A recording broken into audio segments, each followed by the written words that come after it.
Hey guys, welcome back to my channel. This is Mama Sandy. Today we are going to talk about how to be a caregiver here in the United States, especially here in state of Hawaii.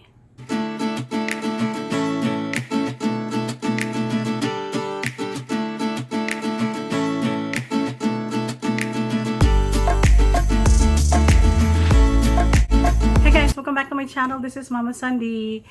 Today we're going to talk about how to be a caregiver here in the USA.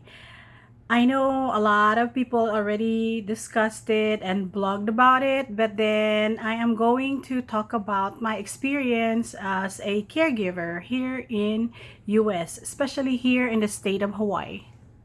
Naka-scrub ako ngayon. As you can tell, naka-scrub ako ngayon. Pero wala akong work ngayon. I'm just sitting here and giving you some information. But I hope you will actually enjoy it. And then if you have questions, basta huwag ka mag-hesitate na leave me a message.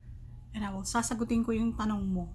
In the state of Hawaii, you are required to be a certified nurse aide. You have to go to schooling and get certified by the state of Hawaii in order for you to work legally as a nurse assistant, home health aide, or even a care home operator.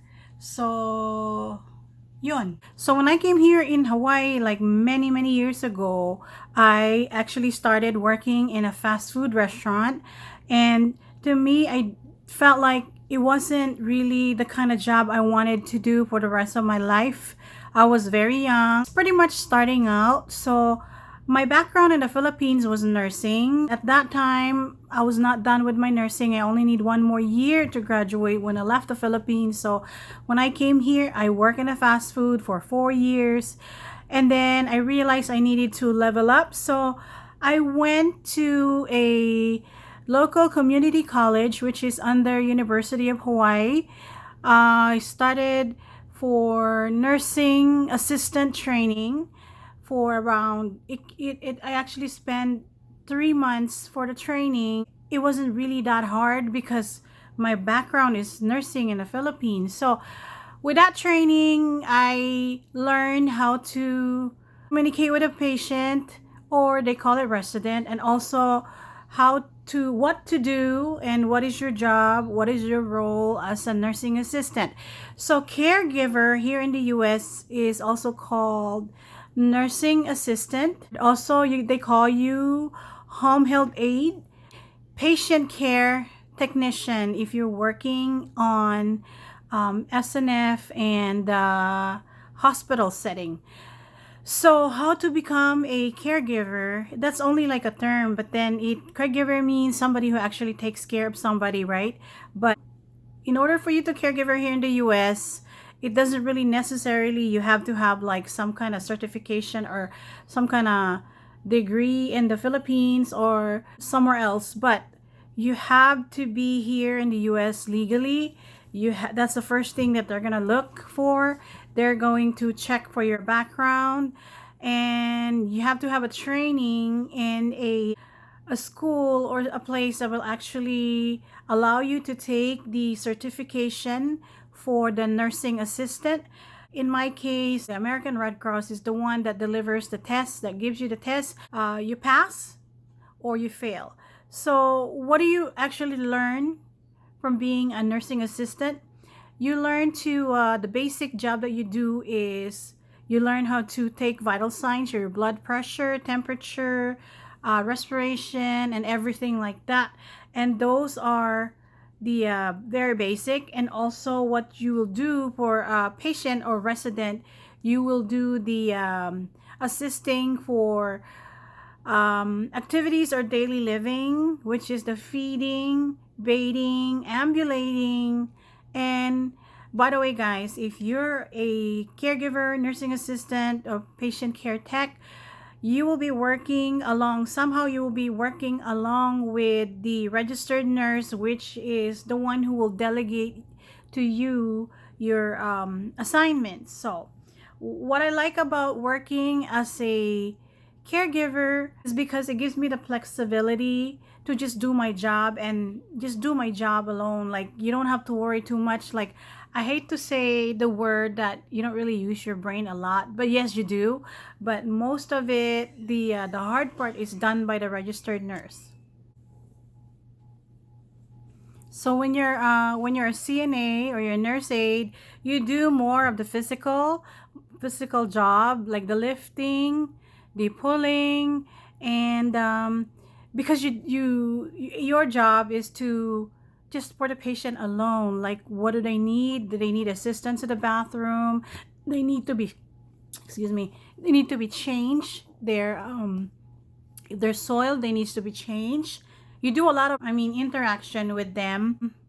Pretty much, to me, I really enjoyed it because my job doesn't really require a lot of what we call talking to the doctor, thinking about care plans, and things that a registered nurse do. I also like the fact that once I finish my job, at the end of the day, I just go home and do whatever I need to do instead of, staying a little bit behind because I have paperwork to do.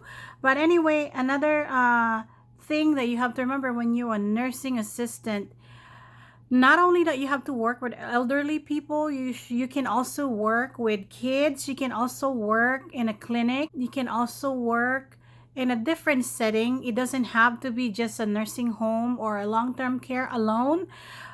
Here in Hawaii, we have a lot of what you call care home, or there are people that have care home. They were called as care home operator, where they own their home, but they can cater to and take care of 1 to 2 patients or residents. It's a total care. That means you do all the care yourself. I mean, they're also like ambulatory, but pretty much people that cannot take care of themselves alone. Another main responsibility of a nursing assistant is also to report to your supervisor, which is in this case your registered nurse, whatever you see or notice. If you know that something wrong with the resident or the patient, then you report that to the nurse, and so they can take care of the patient right away. And that's the part that I like because I will do my part. I'll report what I need to report, and that's it. That ends there. And I'll do the care for the patient. And we'll talk more about the responsibilities of the nurse later on. And I have a lot of things to share, but I'm telling you, I miss being a nurse aide. I miss the part where you do the, I know it's hard, taking care of the patient alone, sitting with them and talking to them. And at the same time, you're doing your job and you don't feel the pressure. The only pressure that you'll have probably is when there's like a case of emergency. What else? Let's talk about the pay. When I started as a nurse aide, I started out as a home health aide. I started working with a company, and the company actually gave me, I would say at that time, it was a good pay because I don't have anything, I don't have much bills. So I kind of survived working, and I did work for at least 2 companies then. I'm not gonna mention it, but I love you guys and I really thank you for taking care of me when I was new. As a home health aide, you don't work in a facility, or you work in a facility. You can work in a hospital or the home setting. I like the home setting better because I can get an assignment, and they give me the hours and the time. As long as they give me 36 to 40 hours, I'm happy with that. And also, I only have like a one person interaction throughout the day, and that's the best part because you know your job well. And kumbaga walang stress, wala masyadong stress doon sa part na yon. But at that time, the pay, it wasn't really that big. Like, I started out, at least probably I started like $8 an hour. And this is like 20 something years ago, guys. So $8 is a big amount for me. And then after the home health aide, I started as a nurse assistant in a hospital setting, which lasted me at least 8 years before I became an RN. And the hospital setting is totally different compared to being in a care home, and I mean in a home health aid setting. And the hospital setting is a lot harder compared to long-term care, and I work with the CNA from the long-term care as well. And to tell you honestly, it was also rough. What qualities you're supposed to have before you become a caregiver? I suggest that you have to have an open mind and you're willing to do the dirty job, if you know what I mean. If you're supposed to have like a good people skill, because that is really required for the job. But anyway, all in all, I can say being a nurse aide, a caregiver is a good start if you want to be an RN, you want to be an LBN or LPN. But I would say if you can make it a little bit level up, like kung gusto mo pa siyang, kung kumita ng mas malaki-laki ng konti, you can also work as a registered nurse, but it requires a little bit more of patience and more education on your part. Anyway, this is Mama Sandy. Thank you so much for listening. And if you have questions, don't hesitate to leave me a message, comment down below, and I hope you guys have a good day. Thank you.